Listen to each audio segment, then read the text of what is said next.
علیکم ورحمۃ اللہ وبرکاتہ۔ مفتی صاحب میرا آپ سے سوال ہے، جس طرح آپ نے ابھی بتایا کہ رفع یدین منسوخ ہو گیا تھا، میں نے بھی کوئی ایسی بات نہیں کی، منسوخ والی جو میں نے بات کی وہ کریں جی جی، جس طرح اس کے مطابق۔ ہاں جی، جس طرح آپ نے بات کی کہ وہ ایک حدیث آپ کوٹ کرتے ہیں نا کہ رفع یدین منسوخ ہونے والی، کریں بات کریں آپ۔ جی جی، تو میں وہ پوچھنا چاہ رہا تھا کہ اگر منسوخ ہو گیا تھا تو امام شافعی اور امام احمد بن حنبل وہ کیوں رفع یدین کرتے تھے؟ اور پھر اسی طرح یہ والی احادیث اگر ان تک یعنی کہ کیوں نہیں ان تک پہنچی، اگر وہ پہنچی ہے اس کے باوجود پھر وہ کیوں کرتے تھے؟ اس کا جواب ہمارے جو ایک مجھے کوشچن کمپلیٹ کر لیجیے، پیران پیر حضرت شیخ ایک بات کریں پھر دوسری بات تیسری ہے کہ کیونکہ پیران پیر بھی امام احمد بن حنبل کے مقلد ہیں، پیران پیر امام احمد بن حنبل رحمۃ اللہ کے مقلد ہیں۔ اگر یہ منسوخ ہو چکا تھا تو ہم ابھی تک جو وتر میں رفع یدین کرتے ہیں اور عیدین کے موقع پر جو کرتے ہیں وہ کیوں؟ ایک کریں، میں اس کا جواب دوں گا، پھر دوبارہ اٹھ کے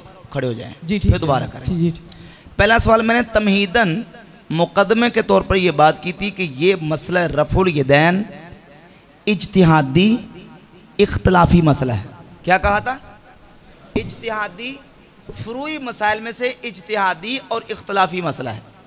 اجتہادی کیوں ہے اور اس کی وجہ بھی بیان کر دی کہ اجتہادی اس لیے ہے کہ کیونکہ اجتہاد کو وہاں دخل ہوتا ہے یا تو سرے سے وہاں نص ہی موجود نہ ہو، نص کا مطلب ہے کہ اس کے اوپر صراحتاً کوئی دلیل نہ ہو، نہ قرآن سے نہ حدیث سے، یا بعض کا تو ہوتا ہے کہ دلیل ہوتی ہے، نص ہوتی ہے، لیکن وہ نصوص آپس میں ان کا بظاہر تعارض ہو جاتا ہے، نصوص آپس میں ٹکرا جاتی ہیں، یا یہ ہوتا ہے کہ نص تو موجود ہے، تعارض بھی نہیں ہے، لیکن اس نص میں اس دلیل میں ابہام ہے، تفصیل نہیں ہے، اس کی تفصیل کرنی پڑتی ہے، اور وہ بھی تفصیل کے لیے مجتہد اپنے طور پر دلائل جمع کرے گا اور جمع کر کے اس کا پھر اس کی تفصیل کرے گا۔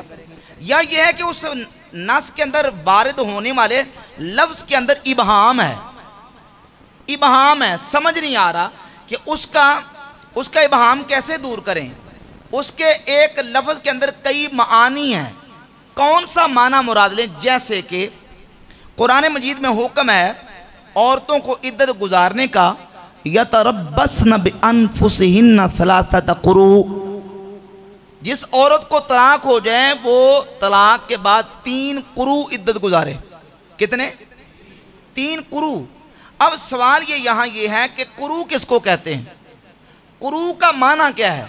تو جب قروء کا معنی دیکھنے جاتے ہیں تو قروء کا معنی حیض، یعنی ایام ماہواری، جن ایام میں عورت نماز اور روزہ نہیں کر سکتی، اور قروء کا معنی طہر، پاکی کے دن جن میں وہ نماز روزہ کر سکتی ہے، طہر بھی معنی ہے اور حیض بھی معنی ہے۔ کون سا لینا ہے، کس کو چھوڑنا ہے؟ تو یہ فیصلہ کس نے کرنا ہے؟ ریڈی لگانے والے نے، چھاپڑی لگانے والے نے، یہ فیصلہ کرنا مجتہد نے۔ جب مجتہد اپنے اجتہاد سے فیصلہ کرے گا تو جو مجتہد نہیں ہے، جس میں اجتہاد کی صلاحیت نہیں ہے، وہ کیا کرے گا؟ وہ اس مجتہد کی بات کو مانے گا۔ بھئی یا تو وہ خود ڈاکٹر ہے، یا پھر ڈاکٹر نہیں ہے تو کسی ڈاکٹر سے علاج کروائے گا، یا تو بندہ خود مجتہد ہے، اور یا مجتہد ہے، اگر خود مجتہد ہے تو پھر تو اس کو کسی کی تقلید کی ضرورت نہیں ہے، اور اگر خود مجتہد نہیں ہے تو پھر وہ اپنے مجتہد کی اجتہاد میں تقلید کرے گا۔ اب یہ مسئلہ اجتہادی اختلافی ہے، جو بڑے امت کے 2 امام ہیں، امام ابو حنیفہ، امام مالک بن انس رحمہم اللہ، دونوں اماموں کا اجتہاد، جو کہ دونوں امام پہلے 200 سال کے اندر دنیا سے پردہ فرما گئے۔ امام ابو حنیفہ 150 ہجری میں فوت ہوئے، امام مالک 179 میں دنیا سے پردہ فرما گئے۔ ابھی امام بخاری مسلم دنیا میں پیدا، بخاری مسلم ترمذی ابو داؤد ابن ماجہ نسائی یہ پیدا بھی نہیں ہوئے تھے۔ انہوں نے اپنے اجتہاد سے ان احادیث اور روایت اور آثار اور تابعین کے اقوال کو سامنے رکھ کر فیصلہ یہی کیا کہ نماز کے شروع کے علاوہ باقی مقام پہ رفع یدین نہیں کرنا، ان کا اجتہاد۔ اب سوال یہ آپ نے کیا کہ امام شافعی کے سامنے حدیثیں نہیں تھی، انہوں نے یہ فیصلہ کیوں کیا کرنے کا؟ تو اس کا جواب میں یہ دیتا ہوں کہ امام ابو حنیفہ نے نہ کرنے کا فیصلہ کیوں دیا؟ نہ کرنے کا فیصلہ اس لیے دیا کہ ان کے سامنے یہ دلائل راجح ہیں، نہ کرنے کے دلائل راجح ہیں اور ترجیح ان دلائل کی ہے، اس لیے وہ کہتے ہیں کہ شروع کے علاوہ باقی مقام پہ امام مالک بھی یہی کہتے ہیں، امام ابو حنیفہ بھی یہی کہتے ہیں۔ مسئلہ اجتہادی ہے، یہاں اختلاف ہمارا اس اعتبار سے ان مجتہدین کے ساتھ نہیں ہے، ہم تو یہ کہتے ہیں جو مجتہد نہیں ہے وہ اس اجتہادی مسئلے میں اگر اپنے امام مجتہد کی اتباع میں عمل کرتا ہے تو جس طرح مرضی عمل کرے، جس مجتہد امام کی پیروی کرنا چاہتا ہے اجتہادی مسئلے میں وہ کرے، یہ نہ کہے۔ اب یہاں ایک الٹا جناب وہ سمجھے کہ الزام لگایا جاتا ہے، وہ کہتے ہیں دیکھیں جی یہ کہتے ہیں امام شافعی کا مقلد ہو کے کر لیں لیکن رسول اللہ کی حدیث پڑھ کے نہ کرے، نعوذ باللہ تعالی۔ حقیقت یہ نہیں ہے، حقیقت یہ ہے کہ ہم کہتے ہیں جو حدیثیں موجود ہیں، روایات موجود ہیں، ان روایات کے اندر تعارض موجود ہے، اختلاف موجود ہے، صحیح اور ضعیف کا فیصلہ کرنا یہ اس مسئلے میں بھی اجتہاد کو دخل ہے۔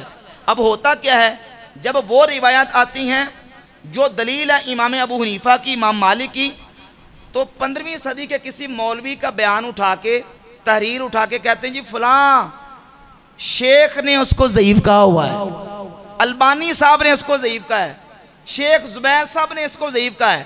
ہم پوچھتے ہیں یہ شیخ زبیر صاحب کون ہیں، یہ البانی صاحب کون ہیں؟ یہ 15ویں صدی کے مولوی ہیں۔ تم امت کے اماموں کو ریجیکٹ کر کے 15ویں صدی کے مولویوں کے پیچھے لوگوں کو لگا رہے ہو، ان کی تقلید کروا رہے ہو۔ یہ صحیح اور ضعیف کا فیصلہ بھی اجتہادی ہمارا ہے۔ جس حدیث کو امام ابو حنیفہ صحیح سمجھ کے اپنی دلیل بنا کے اس پر عمل کر رہے ہیں، تم کہتے ہیں اس کو چھوڑ دو اور 15ویں صدی کے مولوی کی تحقیق کو لے لو، تو یہ صرف پیمانے ان کے دوہرے ہیں، دوہرے ان لوگوں کے معیار ہیں۔ حقیقت یہ ہے کہ یہ مسئلہ اجتہادی ہے۔ جہاں تک اس بھائی نے بات کی انہوں نے کہ ان دو اماموں نے کیوں لیا، تو اس کی اجتہاد کی وجہ ہے، انہوں نے اپنے اجتہاد کی بنیاد پہ یہ فیصلہ کیا۔ جہاں تک بات ہے سیدنا غوث پاک سرکار رضی اللہ تعالیٰ عنہ کی، تو حضور غوث پاک رضی اللہ تعالیٰ عنہ غیر مقلد نہیں تھے۔ بولیں غیر مقلد۔ ہمیں اختلاف ہے غیر مقلدین کے ساتھ جو تقلید کو شرک فی رسالت قرار دے کے امت مسلمہ کو نعوذ باللہ مشرک قرار دیتے ہیں، ان کا غوث پاک سرکار کے ساتھ کوئی تعلق نہیں ہے۔ غوث پاک سرکار رضی اللہ تعالیٰ عنہ مقلد ہیں اجتہادی مسائل میں، وہ امام احمد بن حنبل کی فقہ کو لیتے ہیں اور انہی کی تقلید کرتے ہیں۔ اور غنیت الطالبین سے میں آپ کو کئی حوالے اس پر پیش کر سکتا ہوں، صرف ایک حوالہ آپ کے سامنے رکھتا ہوں۔ یہ کتاب ہے غوث پاک سرکار رضی اللہ عنہ کی غنیت الطالبین، اور یہ ترجمہ ہے وہابیوں کا کیا ہوا مبشر لاہوری، نعمانی کتب خانہ لاہور اردو بازار سے شائع ہوئی ہے، اور اس کا صفحہ نمبر ہے 26۔